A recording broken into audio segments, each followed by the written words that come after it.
You're going to use this, I promise. E plus R equals O. And remember, there's a page back there that says notes on it, and then you can put this in there. If you want, use your cell phones and take a picture. E plus R equals O. Event plus response equals outcome.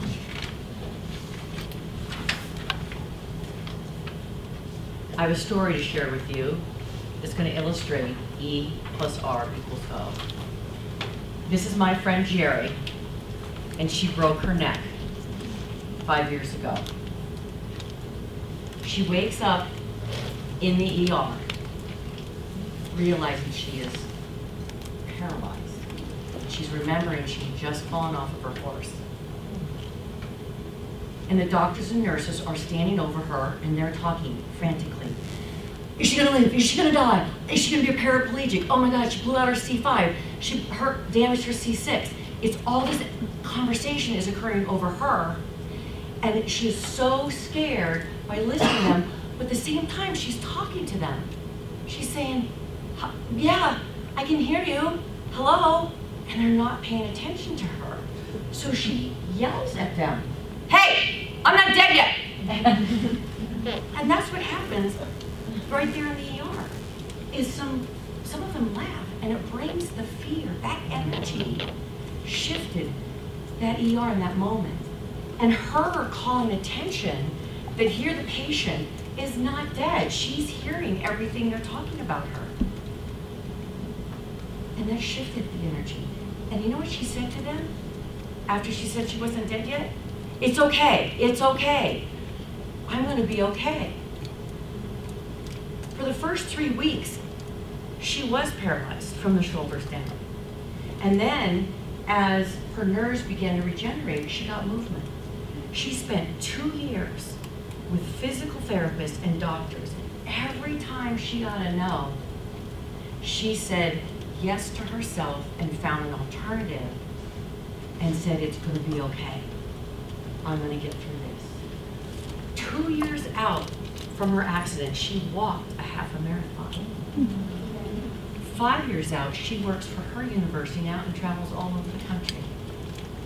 So Jerry's event was, she broke her neck.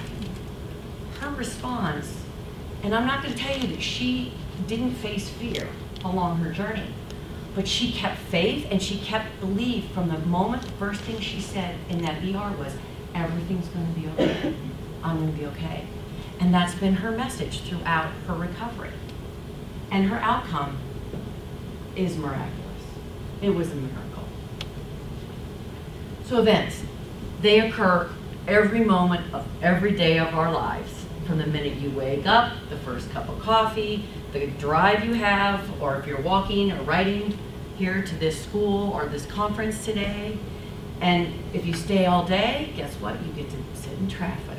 If you live where I do in Douglas County, to go home. And that's just a life, right? Events. I love this next exercise, and this is all about you. And you're gonna look at the events in your life. So, this is roughly a timeline from the day you were born to today. And you're gonna write down the credit stuff. The stuff that has not been pleasant, that has been negative in your life. And I'll give you an example. 2nd grade, I'm sitting in the principal's office, and it still affects me. He tells my parents that I can't keep up, and they're gonna have to put me back at grade. They didn't know what dyslexia was back then, but the way the school is structured, they put me back at grade. And it defined a lot of me about why I wrote my first book, Learning to Love Myself. So that is the type of event that's gonna go down here. So you have probably 3 or 4 minutes, because this is something I know you have to dig deep, and it's not fun. But just think about the stuff from when you were born to today that hasn't been pleasant, and write it below the arrow. You all are made up of energy. It can't be destroyed. It just changes form. You've all run into a clerk when you're being checked out, and you can tell if you're in a good mood or a bad mood. You can walk into a room and tell if somebody's almost instantly if they're in a good mood or a bad mood. The Heart Map Institute out in Northern California has been able to measure your heart field, and it can reach out to 18 feet beyond your body. So when your heart is open, it can enter a room before you do. So remember what Cleo had us do this morning? We got to do that now because I just brought you down. So let's open up your heart chakra, whew, and bring the light energy back in here and into your bodies. It's effective. So this is the fun part. Okay, we're going to come up. Above the arrow, the events in your life from the day you were born to today's date are all the epic events, the wonderful, the blessings, the joy, everything that's come up here on this power. What has brought you strength and confidence? The fact that you're sitting here and you're willing to face some of that today. Applaud yourself for that. Those are the epic events in your life. Now you write those down. You get a few minutes to do that.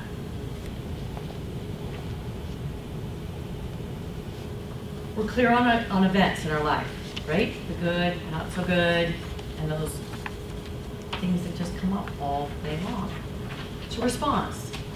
This is the one thing you can do. We can't change the events in our life, but how we respond to them, this is what we have control over, is our own response to them.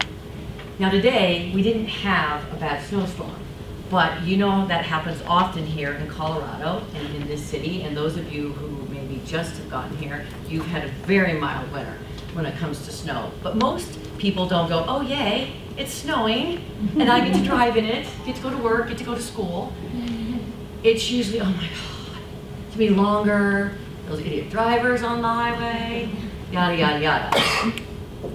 And you'll eventually learn that you might end up putting better tires on your car, things like that. But the response can either be from, oh, I'm afraid, I hate driving in snow, to power where, you know what, I'll pour that extra cup of coffee, I now know it's gonna snow, so I'm going to leave a half an hour early and maybe call my boss or whomever and say, you know, they're aware, they know you're gonna be late.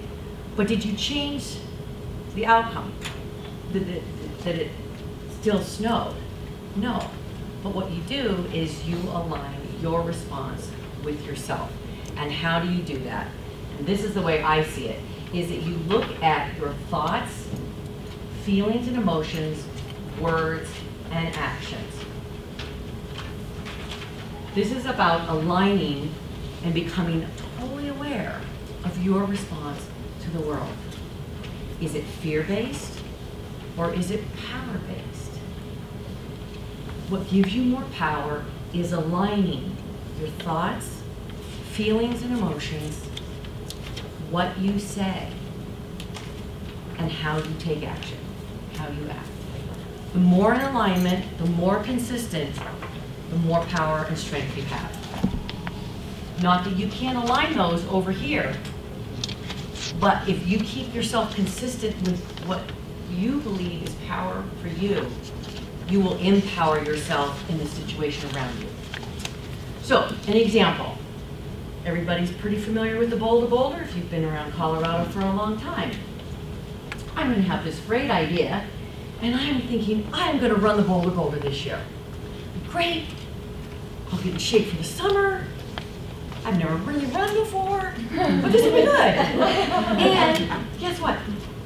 It'll make me feel good, and I can maybe go on more hikes, and I'll feel good about my body, and just the fact that I'm out exercising and breathing fresh air. So then I decide I'm going to share it with my friends. And I'm going to recruit you. And we're all going to run the Boulder. It's coming up in May. It's not that far away. We won't have to train for too long. This will be really fun, right? Mm-hmm. So you're like, yeah, you're nodding. Uh-huh, we're going to do this. All right. That's words, encouragement, speaking. And then we're going to take action. Go home, get online, we're going to sign up. And then we're going to go out and jog our first day. Right, our goal is 2 miles. No, this is awful. It's so much harder than I thought it was going to be. I didn't even make the 2 miles, let alone run it. So I gotta run over here and go, oh my God, you know, I'm scared to tell my friends. I don't know what I'm going to do. I don't think I can do this now. I've never been a runner. I don't want to be a runner. Or I go over here and go, okay, that was really hard. I made a commitment. I've got my friends together to do this. I'll go out tomorrow.